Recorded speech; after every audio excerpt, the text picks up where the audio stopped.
बिस्मिल्लाहिर्रहमानिर्रहीम। स्टूडेंट, आज जो हमारा टॉपिक है वो है बाइज्ड एस्टिमेटर। बाइज्ड एस्टिमेटर हमारे पास क्या हो जाता है, अक्सर हमसे एग्जाम्स में ये पूछ लिया जाता है कि जो आपके पास x bar is equals to 1/n summation of x minus x bar whole square जिसकी पावर 1 to n है, वो अनबाइज्ड एस्टिमेटर है ऑफ द सिग्मा स्क्वायर। क्या है? एस स्क्वायर जो है वो आपके पास अनबाइज्ड एस्टिमेटर है ऑफ द सिग्मा स्क्वायर का। ठीक है, अब हमने क्या करना है स्टूडेंट कि इसको हमने प्रूफ करना है। स्टूडेंट, हमने इसको प्रूफ करके बताना है कि हमारे पास जो एस स्क्वायर है वो अनबाइज्ड एस्टिमेटर है सिग्मा स्क्वायर। तो आप क्या कर सकते हो, इसको मैं प्रूफ करवाने लगी हूँ। हमारे पास 1/n समीशन ऑफ, अब इसमें अगर मैं म्यू ऐड कर दूँ और माइनस भी कर दूँ तो मेरे पास क्या आ जाएगा, minus mu plus mu and minus x bar. Values तो सेम रहेंगे, हमने म्यू को माइनस भी कर दिया और प्लस भी कर दिया। अब ये मेरे पास एक फार्मूला बन गया है जिसमें मैं इसको लिख सकती हूँ, एस स्क्वायर मेरे पास क्या आ गया, 1/n समीशन ऑफ क्या आ जाता है, एक्स माइनस म्यू का होल स्क्वायर एंड मेरे पास क्या आ जाएगा, minus x bar minus mu का होल, बल्कि होल स्क्वायर हमने फुल ले लें, होल स्क्वायर इनमें ले लें। अब स्टूडेंट, हमारे पास क्या आ गया कि मैंने इनको सेपरेट करके लिख दिया है। अब मेरे पास ये एक फार्मूला बन जाता है, a square minus a minus b का होल स्क्वायर। तो वो हमारे पास क्या आ जाएगा, a square minus 2ab and plus B square. तो ये मेरे पास क्या, मैं सपोज कर लेती हूँ कि मेरे पास क्या है, ए है एंड ये मेरे पास क्या है, बी है। तो अगर मैं इसको लिखती हूँ इस फार्मूले के तहत तो मेरे पास क्या आ जाएगा, समीशन ऑफ, अगर मैं इसको डायरेक्ट समीशन भी साथ अप्लाई कर देती हूँ ताकि हमारा एक जो स्टेप है ज़रा जल्दी सॉल्व हो जाएगा।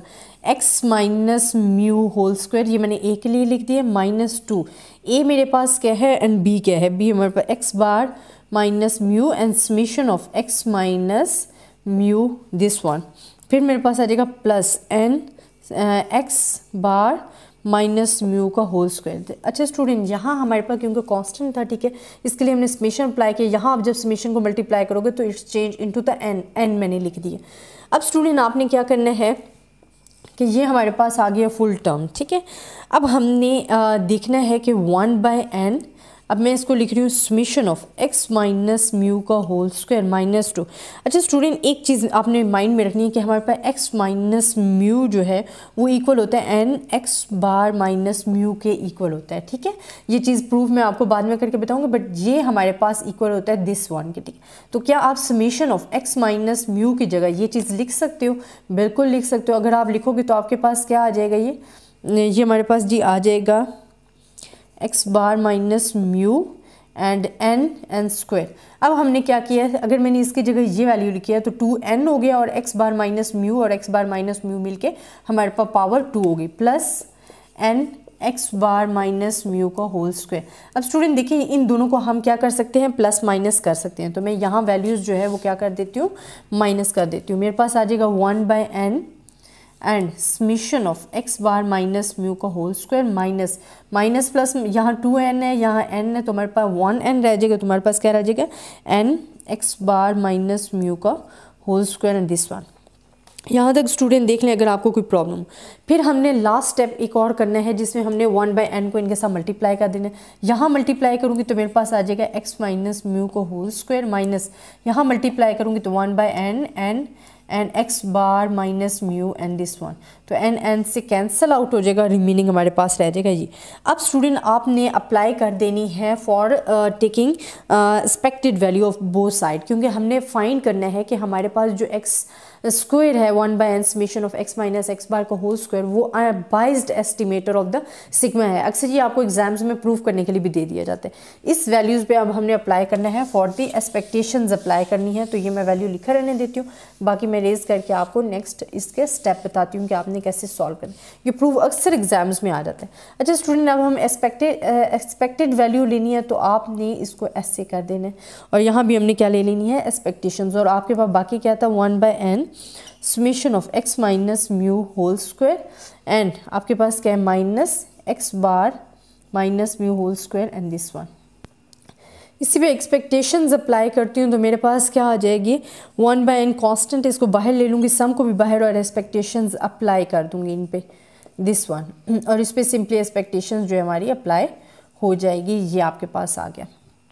अब स्टूडेंट आपने क्या करना है, हमारे पास क्योंकि ये एक्सपेक्टेशन ऑफ दिस वन है तो ये हमारे पास इक्वल होता है for the variance of x के माइनस, और ये हमारे पास किसके इक्वल होता है, वेरिएंस ऑफ एक्स बार के। ये हमारे पास आ गई हैं जी वैल्यूज़। अब हमने क्या करना है कि अगर मैं इसको लिखती हूँ 1/n तो ये मेरे पास summation and j sigma square के इक्वल है एंड माइनस यहाँ हमारे पास क्या आ गया, sigma square divide by n, क्योंकि ये एक्स बार का वेरिएंस है।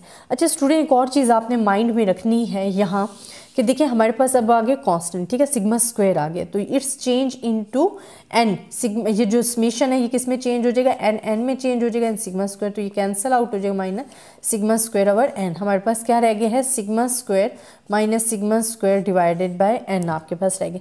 अब आप इसमें से कॉमन ले लो सिग्मा स्क्वायर, तो आपके पास क्या आ जाता है 1 माइनस 1/n।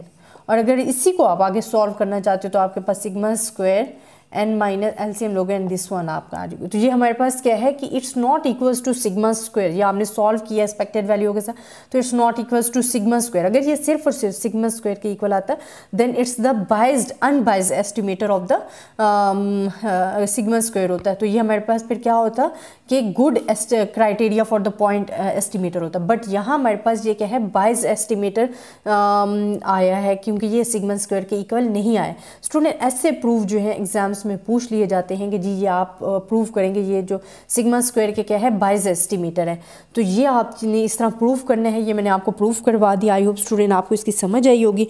अगर आपको फिर भी किसी किस्म की कन्फ्यूजन है या कहीं से समझ नहीं आई है तो आप मुझसे कमेंट्स में पूछ सकते हैं, मैं इंशाल्लाह आपको बताऊंगी। बाइज्ड एस्टिमेटर के लिए भी करवाया है और फॉर द अनबाइज्ड एस्टिमेटर के लिए इंशाल्लाह नेक्स्ट वीडियोस में मैं आपको कराऊंगी। तब तक के लिए स्टूडेंट अल्लाह हाफिज़। बिस्मिल्लाहिर्रहमानिर्रहीम। स्टूडेंट आज का जो हमारा टॉपिक है वो मैं आपको बताऊंगी अनबाइज्ड एस्टिमेटर। पहले हमने बाइज्ड एस्टिमेटर का जो प्रूफ था वो सॉल्व किया था। अब मैं आपको बताऊंगी कि अनबाइज्ड एस्टिमेटर के लिए आपको अक्सर दे दिया जाता है कि जी आपने प्रूफ करना है कि आपके पास जो स्मॉल एस स्क्वायर है is equals to 1 divided by n minus 1 summation of x minus x by is the unbiased estimator of the sigma square दे दिया जाता है कि ये आपका unbiased estimator of the sigma square, ये आपको एज अ प्रूफ दे दिया जाता है। तो स्टूडेंट आपने इसको कैसे सॉल्व करना है ये चीज़ मैं आपको समझा देती हूँ। अच्छा हमने क्या करना है स्टूडेंट, आपने जो प्रीवियस हमने पढ़ा है जिस तरह कि हमारे पास आ जाता है expectations of small S square is equals to, हमने इसके क्या लेने ना, एक्सपेक्टेशंस ले लेनी है n minus 1 summation of x minus x bar का whole square and this one, ये हमारे पास आ गया। अब स्टूडेंट आपने इसके लिए क्या करना है कि आपके पास प्रोसेस बिल्कुल सेम है। आपने सिर्फ और सिर्फ क्या करना है, एक्सपेक्टेशंस ऑफ हमारे पास क्या आ जाएगा 1, n माइनस 1 को हम बाहर ले लेते हैं, बाकी हमारे पास आ जाएगा, इधर हमने म्यू ऐड भी कर दिया n माइनस, जिस तरह की हमने इससे प्रीवियस प्रूफ किया था जिसमें हमने बताया था कि जो हमारे पास वैल्यूज़ हैं वो हमारे पास क्या हैं कि बाइज्ड एस्टिमेटर है, सेम वैसे ही प्रूफ करना है। ठीक है, अब आपके पास आ जाएंगी वैल्यूज़ जी, हमारे पास जो वैल्यूज़ आ रही हैं वो आपके पास आ जाएंगी 1/n माइनस 1 एंड फिर आपके पास क्या आ जाएगा जी, summation of x minus mu and minus x bar minus mu and this one का क्या हमारे पास आ जाएगा होल स्क्वायर। फिर आपने वही फार्मूला अप्लाई कर देना है जो कि मैंने इस प्रीवियस वीडियो में बताया था, a square minus 2ab plus B square for this के लिए। ठीक है, तो आपने फार्मूला अप्लाई किया, जब आप फार्मूला अप्लाई करोगे तो जो आपके पास वैल्यूज़ आएंगी वो आपके पास सेम जो हमने प्रीवियस वीडियो में किया है वही वैल्यूज़ आएंगी, बट थोड़ा सा चेंज ये है कि आपको यहाँ n माइनस 1 गिवन था और वहाँ आपको सिर्फ n गिवन था। अब आपके पास जो वैल्यूज़ आ जाएंगी वो आपके पास आएंगी जी summation of x minus mu का whole square minus n x bar minus mu and whole square and this one. ये प्रीवियस यहाँ से हमने सिर्फ फार्मूले में वैल्यूज़ पुट की और आपके पास आ गई, और ये प्रीवियस जो वीडियो है उसमें मैंने पुट करके भी बताया हुआ था कि स्टूडेंट यहाँ आपके पास कैसे वैल्यूज़ आ रही हैं। अब यहाँ तक हमारे पास होगी जी वैल्यूज़। ठीक है, अब हमने अप्लाई करना है फॉर एक्सपेक्टेशन जब इस पर अप्लाई करोगे इन पे सेपरेट तो हमारे पास समेशन एक्सपेक्टेशन अप्लाई किया इस पर तो हमारे पास क्या आ गया x माइनस म्यू का होल स्क्वायर माइनस नेक्स्ट पे एक्सपेक्टेशन अप्लाई किया तो n and expectations of x bar minus mu का whole square and this one, ठीक है। अब हमारे पास क्या आ गया स्टूडेंट, यहाँ अगर हम देखें n-1 समेशन ऑफ, ये हमारे पास क्या है, वेरिएंस ऑफ x है -n, एंड ये हमारे पास क्या है, वेरिएंस ऑफ x बार है। ये हमारे पास वैल्यू आ गई। इसको मैं ऊपर लिख देती हूँ,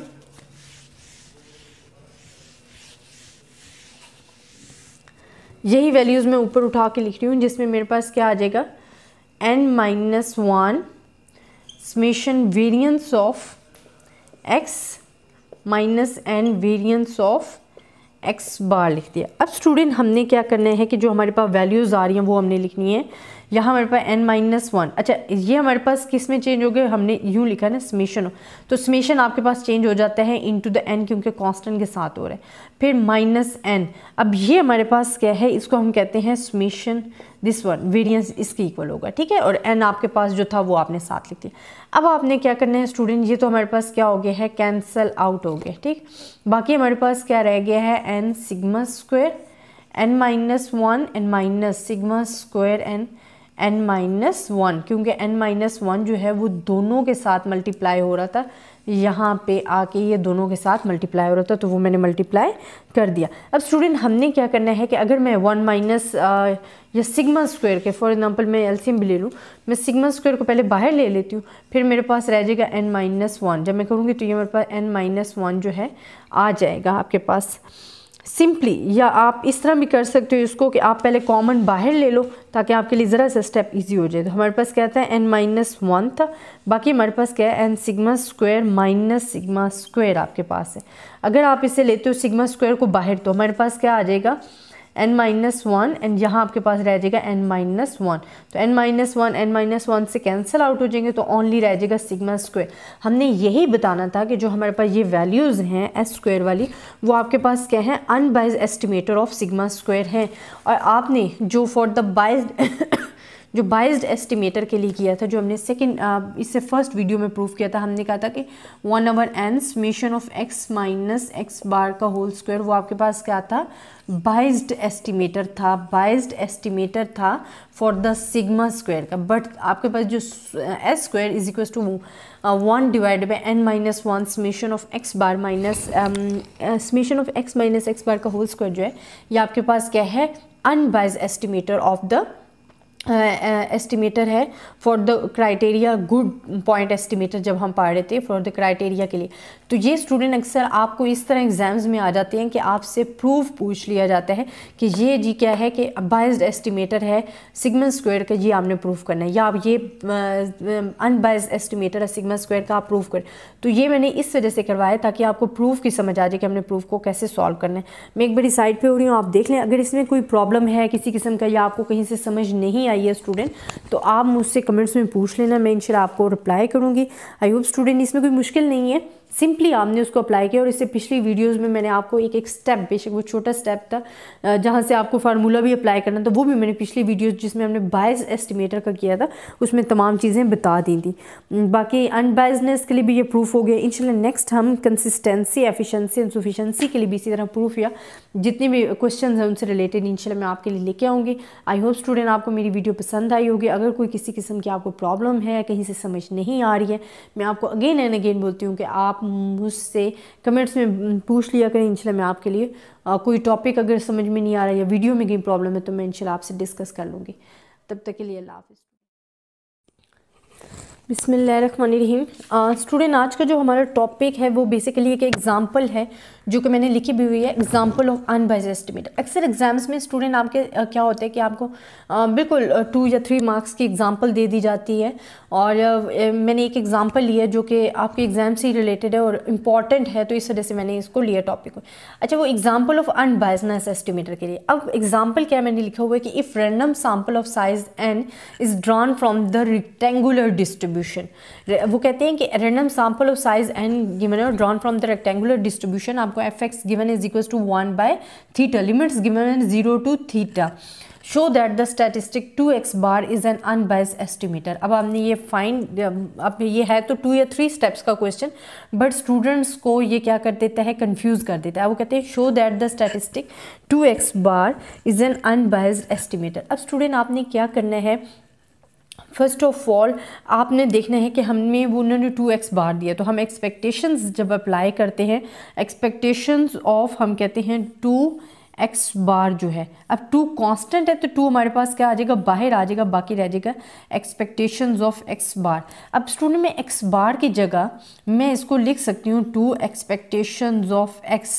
एक्सपेक्टेशन ऑफ x क्यों लिख सकती हूँ, क्योंकि मेरे पास expectation of x bar and expectations of x जो हैं वो both are the unbiased estimator of the x, वो हमारे पास अनबाइज्ड एस्टिमेटर है। तो मैं एक्सपेक्टेशंस ऑफ x बार की जगह एक्सपेक्टेशंस ऑफ x जो है वो लिख सकती हूँ, ठीक है।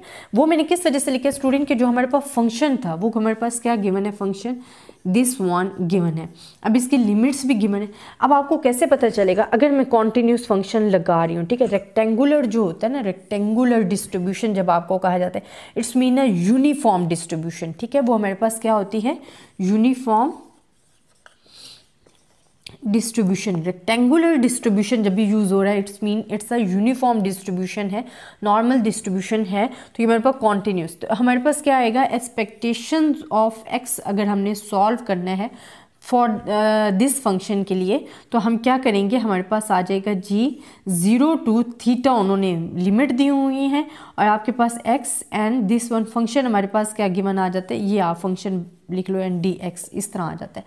अब इसी को मैं सॉल्व करूँगी 0 to theta x and function मेरे पास गिवन है 1/θ एंड दिस वन।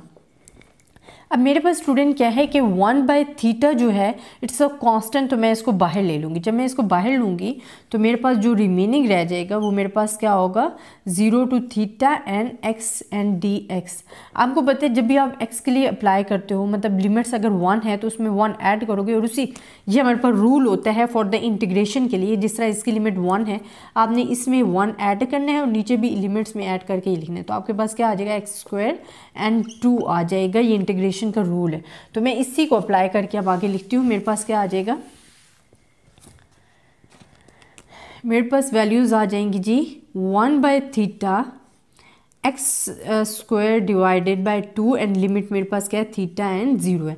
लिमिट्स अगर मैं पुट करती हूँ इसमें, मेरे पास क्या है 1/θ, लिमिट्स में पुट कर रही हूँ तो 0 वाली तो 0 हो जाएगी, माइनस यहाँ θ² एंड 2 आ जाएगा दिस वन लिमिट्स। अब यहाँ मेरे पास ये 0 होगी, ये तो ख़त्म ही होगी वैल्यू, 1/θ और मेरे पास क्या आ गया, θ² डिवाइडेड बाय 2 आ गया। तो मैंने थीटा को थीटा से कैंसिल किया तो मेरे पास θ/2 आ गया। अब उन्होंने कहा था आपने अप्लाई करनी है वैल्यूज़ फॉर द 2x बार के लिए। ये मेरे पास क्या वैल्यूज़ थी, फंक्शन मेरे पास 2 एक्सपेक्टेशंस ऑफ x था। एक्सपेक्टेशन ऑफ x मैंने फाइंड कर लिया, वो मेरे पास क्या आ गया है, थीटा डिवाइडेड बाय 2, मतलब मेरे पास क्या आ गया है 2, मैं सेम लिख देती हूँ फंक्शन मेरे पास थीटा डिवाइडेड बाय 2। अब 2 से कैंसिल है तो बाकी क्या रह गया, थीटा। तो इट्स अ अनबाइज्ड एस्टिमेटर। तो ये क्या प्रूव हो गया है कि ये अनबाइज्ड एस्टिमेटर है फॉर थीटा के लिए, ठीक है। तो ये चीज़ हमारे पास क्या हो गया, प्रूफ हो गया। एक नज़र स्टूडेंट आप देख लो, अगर इसमें किसी में कोई चीज़ कहीं से समझ नहीं आ रही तो आप मुझसे कमेंट्स में पूछ सकते हो, मैं बता सकती हूँ। इसमें सिर्फ 2 से 3 स्टेप है, बट मेन चीज़ आपको क्वेश्चन समझने के, क्वेश्चन में क्या पूछे। क्वेश्चन में आपको अगेन समझा रही हूँ कि if random sample of size n जो है is drawn from the rectangular distribution. जब भी रेक्टेंगुलर डिस्ट्रीब्यूशन आ जाता है ना student, it's mean a uniform distribution है आपके पास। तो तभी ये मैंने, और साथ में उन्होंने ये लिमिट्स भी गिवन दे दी हैं, तो आपको पता चल जाता है कि ये यूनिफॉर्म जो है डिस्ट्रीब्यूशन है, नॉर्मल डिस्ट्रीब्यूशन में आ जाता है।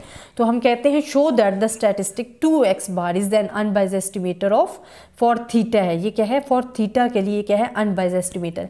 तो हमने एक्सपेक्टेशंस ले लिए, 2 कांस्टेंट था बाहर ले लिया, बाकी एक्सपेक्टेशन ऑफ x बार की जगह में एक्सपेक्टेशन ऑफ x लिख सकते हैं, क्योंकि both are the unbiased estimator है। अब एक्सपेक्टेशन ऑफ x की मुझे मेन वैल्यू फाइंड करनी थी, तो मेरे पास फंक्शन जो होता है फॉर द कॉन्टिन्यूस फंक्शन हम पढ़ चुके हैं नॉर्मल डिस्ट्रीब्यूशन में भी, इससे प्रीवियस चैप्टर में, मेरे ख्याल में 8 या 9 चैप्टर था, उसमें हमने डिस्क्राइब किया, और ये प्रॉपर इसकी वीडियोस बनी हुई हैं, आप देख सकते हो। x हमने सेम लिख दिया है, बाकी जो फंक्शन तो वो 1/θ था मैंने लिख दिया। 1/θ यहाँ कांस्टेंट है, मैंने इसको बाहर ले लिया एक्स को आप जब सॉल्व करते हो तो आपके पास आ जाता है x² divided by 2 for the rule of the integration, ठीक है। तो हमारे पास वैल्यूज़ पुट की हैं, सिंपल वैल्यूज़ जब आपने पुट किया आपके पास θ/2 जो है वो आ गए। अब देखिए स्टूडेंट, उन्होंने कहा था 2x बार के लिए जो ये अनबाइज एस्टिमेटर है फॉर द थीटा, तो हमने क्या करना है 2 एक्सपेक्टेशंस ऑफ x, जो कि मैंने यहाँ लिखा भी हुआ था 2 एक्सपेक्टेशन ऑफ x, तो हमने एक्सपेक्टेशंस ऑफ x की वैल्यू पुट किया, 2 से कैंसिल आउट थीटा आ गया, तो it's mean it's unbiased estimator of the theta. ये स्टूडेंट आपके पास एक एग्जाम्पल थी। इसको बेसिकली आपने ऐसे क्वेश्चंस आ जाते हैं तो आप क्वेश्चंस को देखा करें, होते तो मेन 2 से 3 स्टेप्स हैं, बट आपने मेथड माइंड में रखना होता है और ऐसे क्वेश्चंस आते हैं एग्जाम्स में, तभी मैंने इस पर फोकस किया, ठीक है। आई होप स्टूडेंट इसको आपको इस एग्जाम्पल की समझ आई होगी। अगर फिर भी किसी किस्म की प्रॉब्लम है या कहीं से समझ नहीं आ रही है, आप मुझसे कमेंट्स में पूछ सकते हो, मैं इंशाल्लाह आपको रिप्लाई करूँगी। आई होप स्टूडेंट आपको समझ आया होगा। अल्लाह पाक आप सबको कामयाब करे। तब तक के लिए अल्लाह हाफिज़। बिस्मिल्लाहिर्रहमानिर्रहीम। स्टूडेंट, आज का जो हमारा टॉपिक है वो एक एग्जांपल है पॉइंट एस्टिमेशन की। तो मैं आपको एक एग्जांपल करवाऊंगी जो कि पॉइंट एस्टिमेशन से रिलेटेड होगी और ऐसे क्वेश्चन जो है आपके एग्जाम्स में आने के चांसेस होते हैं। अब मैं आपको एग्जांपल पढ़ के बताती हूँ। A random sample of n is to 6। आपको क्या गिवन है? n is to 6 has the elements आपको क्या गिवन है क्वेश्चन में? Has the elements 6, 10, 13, 14, 18 and 20 had the element। compute a point estimate। हमने क्या करना है? point estimate जो है compute करना है the population। अब इसमें टू पार्ट गिवन है या 3 पार्ट गिवन है। आपको ऐसे गिवन होता है कि आपने फाइंड करना है population mean, देन सेकेंड आपने क्या फाइंड करना है? population standard deviation। And third पे जो आपने फाइंड करना है वो आपके पास है स्टैंडर्ड एरर ऑफ मीन। आपने क्या फाइंड करना है? Standard error of mean. अच्छा स्टूडेंट, अगेन मैं रिपीट कर रही हूँ, ये एग्जांपल है पॉइंट एस्टिमेशन के लिए। वो कहते हैं a random sample of n is equal to 6 has the element. हमारे पास random number n is equal to 6 है, has the element 6, 10, 13, 14, 18 and 20। Compute a point estimate. हमने पॉइंट एस्टिमेट फाइंड करना है जो कि हमें 3 दिए हुए हैं। पॉपुलेशन मीन फाइंड करना है, पॉपुलेशन स्टैंडर्ड डेविएशन फाइंड करना है and standard error of the mean find करना है। अच्छा स्टूडेंट, फर्स्ट ऑफ ऑल जब हम पॉपुलेशन मीन फाइंड करने के लिए कहते हैं तो हमने जो हमारे पास क्या है कि सैम्पल मीन जो है, ठीक है, सैम्पल मीन हमारे पास क्या होता है? ये फर्स्ट के लिए मैं सॉल्व कर रही हूँ। सैम्पल मीन आपके पास होता है x bar is equal to summation of x divided by n। ये तो सिंपल है कि आपको पढ़ा भी हुआ है, हमने मेजर ऑफ सेंट्रल टेंडेंसी में पढ़ा था कि हमारे पास क्या होता है, मीन कैसे फाइंड करते हैं कि sum of x element, sum of observation divided by n. आप कितनी है? 1 2 3 4 5 6 वैल्यूज़ जो आपको गिवन है, सम्स गिवन है, और आपको वैसे उन्होंने बता भी दिया क्वेश्चन में कि आपके पास एन क्या है? 6 है। तो आप क्या करते हो कि अपने जो एलिमेंट्स हैं उनको लिख लेते हो। हमारे पास क्या एलिमेंट्स हैं? 6 + 10 + 13 + 14 + 18 एंड +20 एंड डिवाइडेड बाय 6। तो हमारे पास जो टोटल आपके पास जो आंसर आएगा वो आपके पास आएगा 13.5। आप डिवाइड भी से कर लोगे। अब हम कहते हैं thus the point estimate of the population mean mu is equal to 13.5 and x bar is the estimator. हम क्या कहते हैं कि हमारे पास जो पॉपुलेशन मीन है, population mean mu is 13.5 and x bar is estimator. हमने पढ़ा था ना एस्टिमेशन का वर्ड पढ़ा था, जिसमें हमने एस्टिमेशन क्या था कि हमारे पास एस्टिमेशन क्या होता है कि we using the estimator to find an estimate. Estimator हमारे पास एक फार्मूला था, ठीक है, कि हम एक रूल और फार्मूले को करते हुए जो एक वैल्यू फिक्स फाइंड करते हैं उसको हम कहते हैं एस्टिमेट, ठीक है। तो वो हमारे पास क्या होता है कि जो x बार है वो हमारे पास population mean, x bar is a estimator है पॉपुलेशन मीन म्यू का। तो हमने सिंपली, उन्होंने हमें कहा है कि आपने पॉपुलेशन मीन फाइंड करना है, तो आप सिंपली मीन फाइंड करोगे तो आपके पास पॉपुलेशन म्यू जो है वो हमारे पास फिक्स पॉइंट एस्टिमेटर होता है, सिंगल वैल्यू। हमने एस्टिमेशन को डिवाइड किया था 2 कैटेगरीज में, पॉइंट एस्टिमेशन था, एक इंटरवल एस्टिमेशन था।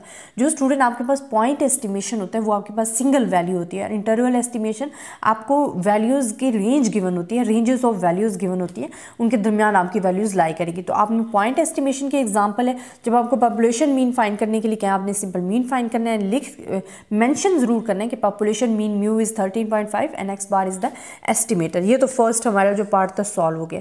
देन नाउ सेकेंड पे हम आते हैं। उन्होंने कहा है जी आपने फाइंड करना है स्टैंडर्ड डेविएशन इज़, ठीक है। अब देखें स्टूडेंट, उन्होंने कहा है पॉपुलेशन स्टैंडर्ड डेविएशन। अब हमारे पास पॉपुलेशन स्टैंडर्ड डेविएशन सिग्मा जो है वो हम जब फाइंड करेंगे, एस जब फाइंड करेंगे तो वो इज़ एस्टिमेटर, जैसे कि हमने एक्स बार कहा था कि इज़ एस्टिमेटर। तो आपके पास जो स्टैंडर्ड डेविएशन होता है उसका फार्मूला क्या होता है, हमारे पास जी स्टैंडर्ड डेविएशन का फार्मूला होता है summation of x square divided by n, summation of x divided by n का होल स्क्वायर। ये आप मेजर ऑफ सेंट्रल टेंडेंसी में पढ़ चुके हैं। अब हमने क्या करना है कि जितने ये जो आपके एक्स की वैल्यूज़ हैं, जो आपके एलिमेंट्स हैं, उनका स्क्वायर लेना है डिवाइडेड बाय एन करना है। इसी तरह समेशन ऑफ एक्स, मैं लेंथ ही नहीं कर रही, आपने कैलकुलेटर यूज़ करनी है, मैं आपको सिर्फ और सिर्फ इसका आंसर लिख के बताती हूँ।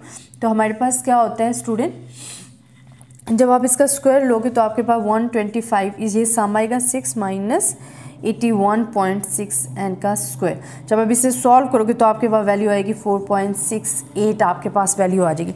अब आपने मेंशन करना है कि आप पॉइंट एस्टिमेट फाइंड करने के लिए कह रहे हो ना, thus the point estimate of the population standard deviation, population standard deviation sigma for the population standard deviation is, हमारे पास क्या है 4.68, जो कि आपके पास ये वैल्यूज़ आई है। एंड हमने एस जो फाइंड किया है, S is the estimator of standard ये जो पॉपुलेशन स्टैंडर्ड डेविएशन का एस्टिमेटर है, एस्टिमेटर फॉर दिस है।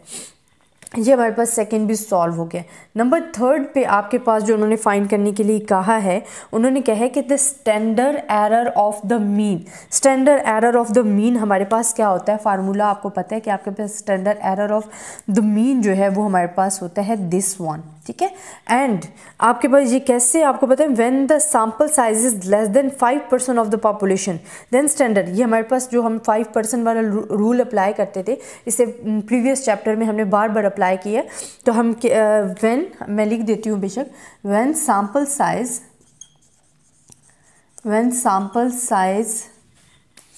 Is less than 5% of